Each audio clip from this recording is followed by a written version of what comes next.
తెలుగు కథ వింటారా ఛానల్ కి స్వాగతం. అనగనగా ఓ అబ్బాయి. ఆ అబ్బాయికి శుభ్రంగా ఉండటం చాతే కాదు. ఒంటి నిండా మురికి, చొక్కా నిండా సిరామరకలు, కళ్ళకు పుసులును. ఎంత మంచి గుడ్డలు వేసుకున్నా క్షణంలో తోళ్లయ్యేవి. సరిగ్గా మొహం కడుక్కోడు, నీళ్లు అసలే పోసుకోడు. ఒకరోజు వాడి గదిలోకి ఒక దేవత వచ్చింది. చూడు నీ గది ఎట్లా ఉందో.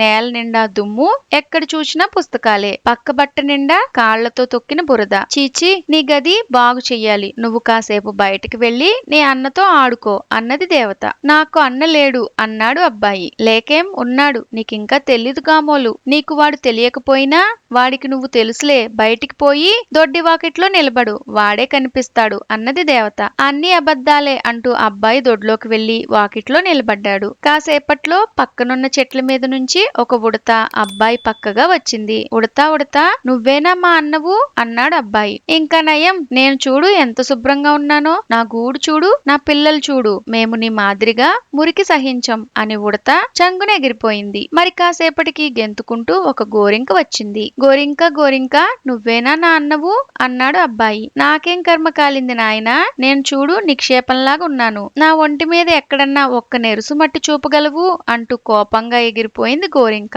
ఇంకాసేపటికి అక్కడికి ఒక పిల్లి వచ్చింది. పిల్లి పిల్లి, నువ్వేనా మా అన్నవు అన్నాడు అబ్బాయి. చాలే, మంచి మాట అడిగావు. ఉదయం లేచి ఇప్పటికి 6 సార్లు ఒళ్ళంతా శుభ్రం చేసుకున్నాను. నువ్వు నా తమ్ముడు అంటే ఎవరైనా నవ్విపోతారు అంటూ పిల్లి తోక ఆడించుకుంటూ తన దారిని పోయింది. ఆ తరువాత దొడ్డివాకిలి ముందుగా ఒక పంది పోతూ ఉంది. దాని ఒంటి నిండా చేతి మందాన బురద అట్టకట్టి ఉన్నది. అబ్బాయికి పందిని పలకరించ బుద్ధి కాలేదు. దాన్ని చూస్తే అసహ్యం వేసింది.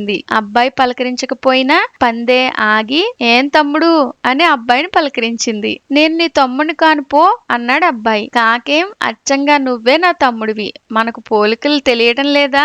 ఆ గోడ కింద చక్కని బురద ఉంది, పోయి పొరలాడుదాం రా అన్నది పంది. చిచి, నేను బురదలో పొరలాడను అన్నాడు అబ్బాయి. ఎవరికి చెప్తావు? చూసే వాళ్ళకి కళ్ళు లేవనుకున్నావా?